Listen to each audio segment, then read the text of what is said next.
adversarial, but most importantly, necessary suggestions for the commission to consider when you review parcel nominations. The law says you must consider 9 factors, including comments by the agencies and the public. There are 4 that this commission is not qualified to evaluate. Compatibility with current uses, environmental impacts, adverse geological impacts, potential impacts to visitors or users. And a 5th factor, fifth factor is economic benefit. Now you may be qualified to evaluate the income because Encino and all the other oil and gas industries who are perched right now at the door of ODNR to get those mineral rights out of these parks that are targeted, may be able to listen to what they say you're going to make, but when you actually look at the benefit, since it's not defined in the law what benefit is, we interpret that to mean not just money, but the long-term overall economics of leasing the state's mineral rights. So, I speak for many when I tell you the commission, it is imperative to have a fair and transparent process in this review. You have given us nothing so far that we've asked for, but there can be redemption. The only fair way to conduct the process after the 45-day comment period is to allow the comments from the public and agencies to be available for at least 45 days before the commission meets to address a nomination and possibly make its decision on the nomination. This schedule is well within the 180 days or 2 calendar quarters that the law says a decision must be made.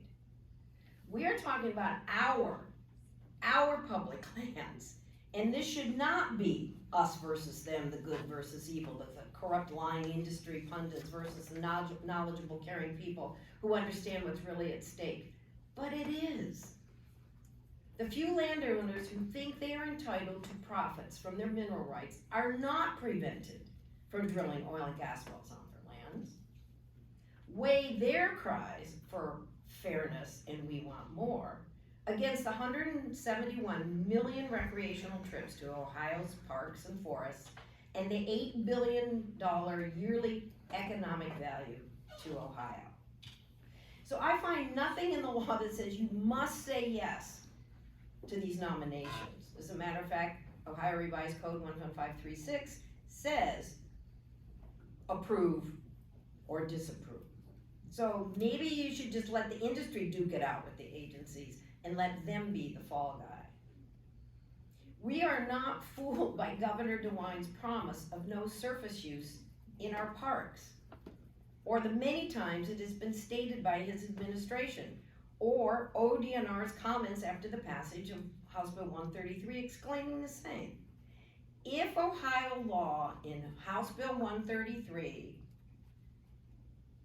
meant to prohibit surface use on public lands, there would not be prohibition and permission in the same sentence. So if the commission strongly values and wants to continue to prioritize public participation and input, if that's true, then, because it's been said many, many times and written, then we expect you to fulfill that commitment. You can and should be working on incorporating the needed suggestions for the public who represent our public lands into the rules, or at least in the guidance for which we can hold you accountable. The laws and rules tell you what shall be done, but your conscience must tell you how to do it. And all this kind of sidestepping about, nobody's ready to lease, and no, there are no leases on the table, and nothing's under consideration. Well, House Bill 507 started Friday, and we all know Encino's been at the door since last fall, because I have a document that I received on a records request where in December, Encino wrote to ODNR and said, here's my lease, I want a frack, in December, before the commission had a chance to put its rules in place, before HB 507 actually went into effect last Friday. So everybody knows that these parks and forests are on the chopping block. Here it is, 2012, in that same document that I cited where, we were called eco-leftist groups and propagandists. That was this bark camp was already slated, right? So was Sunfish Creek, so was Wolf Run State Park, and Salt Fork State Park has been on the top of the list for years, because it's right next to the Muskingum Watershed Conservancy District, where you were told a month ago how much money they're making. So this is imminent, and we're the P word.